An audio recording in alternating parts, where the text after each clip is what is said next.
Hi everyone, it's Caitlin, and welcome back to Your Financial Journey. So, as the year has come to an end, it turns out that the average household in America has now reached millionaire status, with an average net worth of $1.3 million. Amazing, right? Well, as so often in life, it's not always that simple. In today's video, we'll be looking at what saying that America's average household is now a millionaire really means. We'll take a look into the breakdown of most American households' net worth, how this looks for families in everyday real life, and how the wealth gap has influenced the statistics that we see. Let's go! First of all, what exactly are we measuring when we talk about average net worth? Well, the Federal Reserve's Survey of Consumer Finances that collects and analyzes this data captures the total value of the assets of all American households and then deducts all debts. This means that you add up the value of all homes, retirement accounts such as 401ks, vehicles, brokerage balances, checking accounts, investment properties, annuities, and even boats and RVs, and then deduct all outstanding debt, such as mortgages, personal loans, vehicle financing, and unpaid credit card balances. And if you do that, it turns out that all American households together hold an almost unimaginable $170 trillion in net wealth. This is 40% of the world total and as much as all European and Chinese households own together, despite their much higher population numbers. Then you divide this large number of $170 trillion in total wealth by the about 130 million households in the US, including everyone from the richest to the poorest. And according to this framework, as of 2025, the average household in America is now worth $1.3 million, a record high. In fact, average household wealth has almost doubled over the past 10 years. But what does this data really mean for people like you and me? Well, when we talk about the average American household, that doesn't exactly mean the middle between the poor and the rich. Instead, when we talk about the average, we're talking about the mean, which, as I just explained, is calculated based on adding up every American household's net worth and dividing the number by how many households there are. Basically, every household's net worth is given equal weight in the calculation. And if you look at Elon Musk's $482.2 billion or Jeff Bezos' $254.5 billion, these are included in the calculation, and it's not hard to see how this could skew the average upwards. So, no, most average American households are not exactly millionaires. Instead, a more accurate representation of how much the normal American household has is the median net worth, which is calculated by listing all Americans' net worths from lowest to highest, and then taking the net worth that's exactly in the middle, so that exactly half of households have more, and exactly half of households have less. This way, the ultra-wealthy's net worth, like Elon Musk or Jeff Bezos, won't distort and skew the average number that much, as they're still only counted as one household despite all their wealth. Now, according to this revised calculation where we split the population into two halves, the median American household's net worth in 2025 is actually less than $200,000, more specifically at around $192,000, which is significantly less than our average of $1.3 million.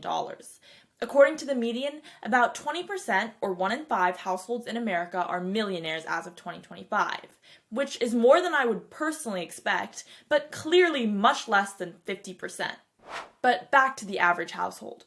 While total median household assets have been increasing, as has median net worth, prices are also rising. For example, the average home value in the US has been steadily going up, rising 2.1% in the last year to hit an average of $361,263, which, if you'll recall, is quite a bit more than the median household net worth of $192,000. The prices of cars are also increasing. The average new vehicle now costs $48,039, up 43% in the last decade. It doesn't help that wages aren't keeping up with the prices. Now, the median weekly wage for full-time workers has risen, with the U.S. Bureau of Labor Statistics reporting that it is now around $1,194 per week, or $62,000 per year. However, inflation rose 2.7% in the same period. So while wages are increasing, the rising costs of living, food, housing, and more are putting a strain on American households. Not to mention, as we explained in our definition of net worth, a lot of households' net worth represents assets that cannot always easily be turned into ready cash, even if the money is needed. For example, we said that homes, vehicles, and retirement accounts all contribute to a household's net worth. And while all three of these are obviously important building blocks for personal wealth, they won't help when you're trying to buy groceries in a lean month. This is most obviously seen by the fact that around 65% of the $192,000 median net worth is home equity.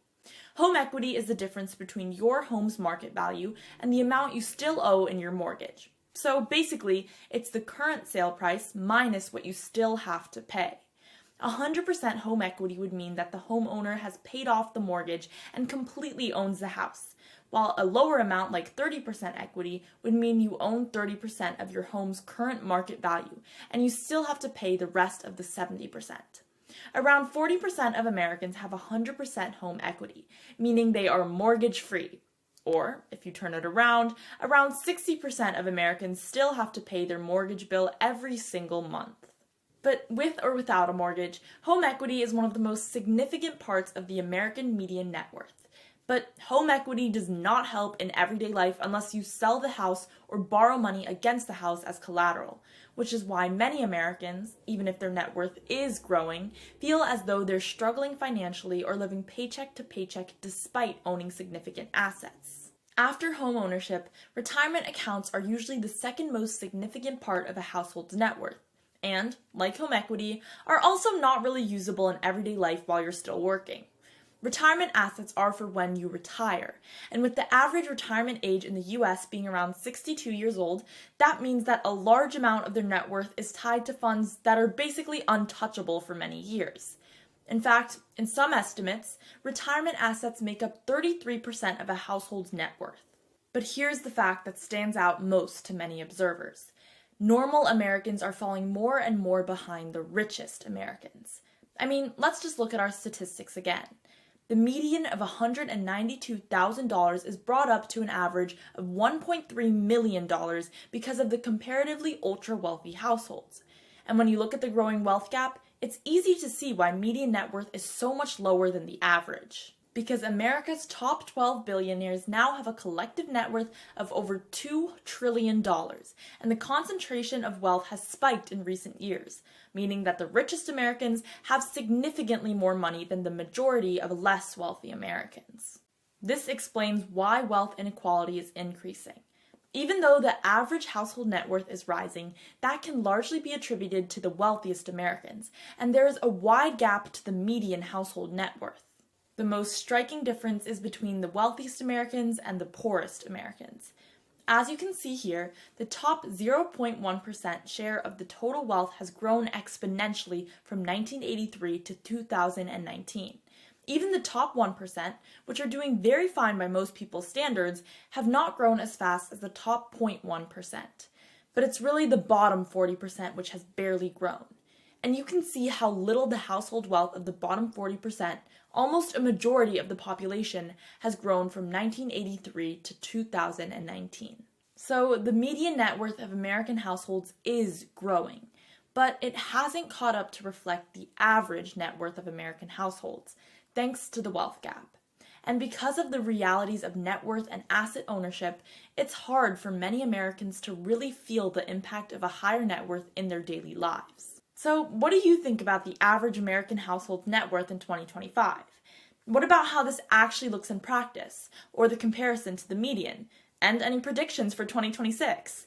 Drop a comment below and let us know. And make sure to like and subscribe if you learned something new or found some of our information useful. And check out this video here if you want a deeper dive into the 8 millionaire money habits that our parents instilled into us from a young age. Thanks for watching, and we'll see you again next time.